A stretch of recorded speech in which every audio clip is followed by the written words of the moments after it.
I have hit Celestial and Marvel Rivals on two different accounts, mainly playing tank and support, but sometimes playing DPS when I need to flex. While I haven't hit Eternity, I still think I have a decent enough knowledge of the game, and I am just here to talk about what I learned over the last two seasons.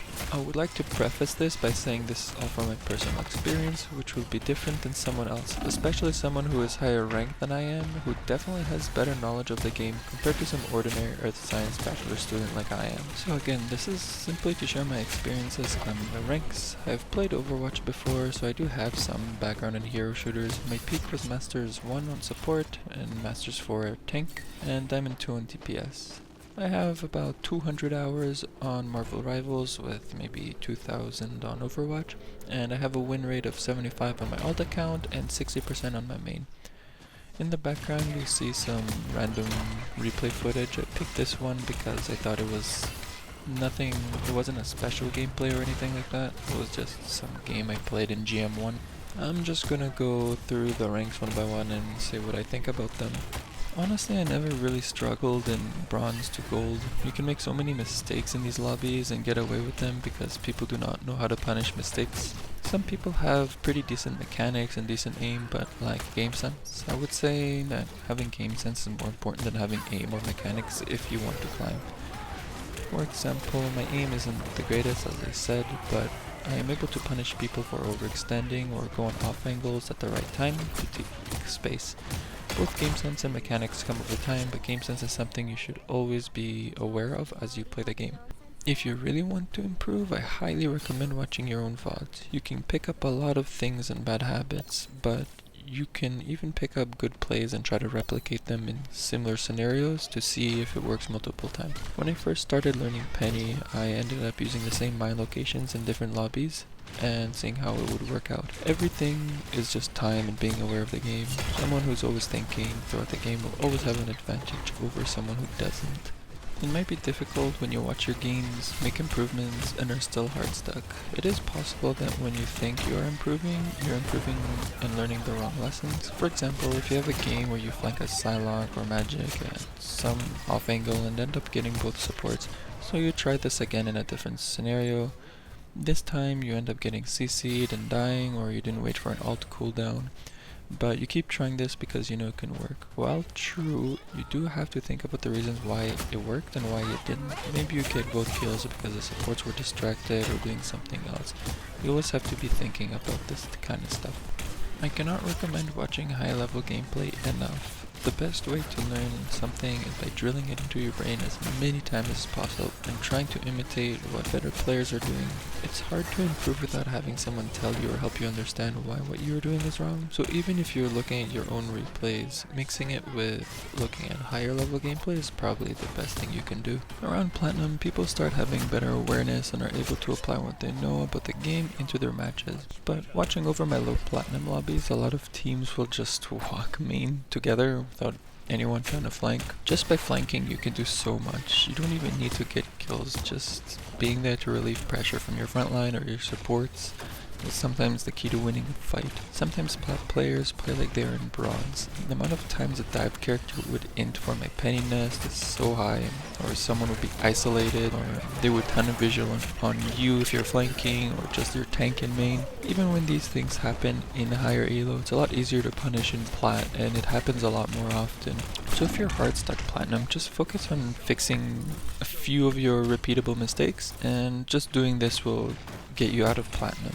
In Diamond, I think the biggest issue people have is using their abilities properly.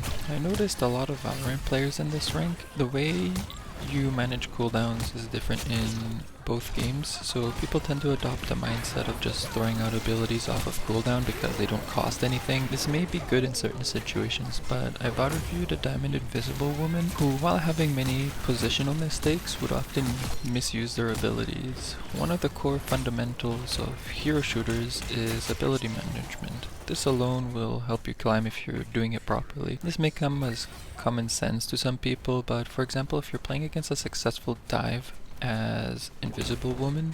To save your abilities for when they set up their dive, your chances of surviving and applying pressure on the divers increases so much just by using your abilities at the right time, which will force them to disengage much faster. If the dive is unsuccessful or you manage to get a kill or all their cooldowns, you have an opportunity to push up on the other team because they won't have any cooldowns to respond to your aggression, especially when the supports are busy healing everyone who is low and without cooldowns. So you just walk up and oftentimes win the fight.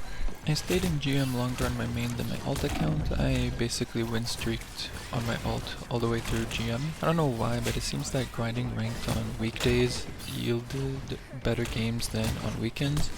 I would go out of my way to play on Thursdays, and it ended up working most of the time. I think the biggest thing that got me through GM was actually being aware what I was doing at all times and not defaulting. Sometimes you would zone out throughout the game and that's fair, but this happens and you would oftentimes get punished for it. There were games where I could have simply pushed past their tanks and pressured backline, but I didn't because I was worried my team would need help or I didn't realize that I could do it fast enough. Keeping track of ultimates is also super easy, especially in a mirror. Also, learning Magneto for solo tanking matches and being able to kill through support ults is pretty useful and wins you a lot more fights. Taking cover or playing life when you're about half HP. I think this one helped me climb the fastest. I watched professional players and they oftentimes started playing life at half HP. I think this is because if you do this, you still have time for your team to respond and help you. Learning how to deal with taking damage is really important, and you have to be wary of who is shooting who.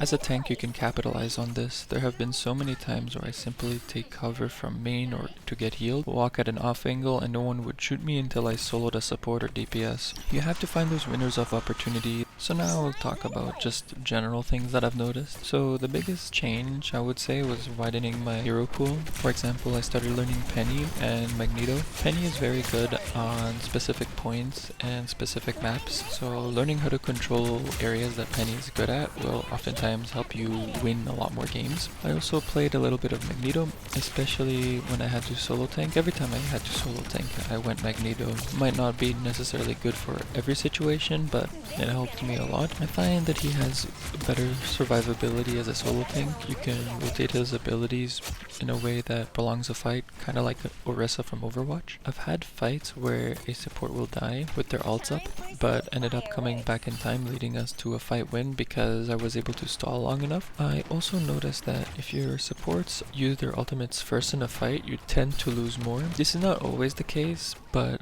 happens more when the game starts and everyone has 0% ultimate charge. If you can sustain a fight longer and ult second, granted if you ult first to save a teammate or negate a strange ult or something like that, then the fight could go either way, but typically you want to use a support ult second.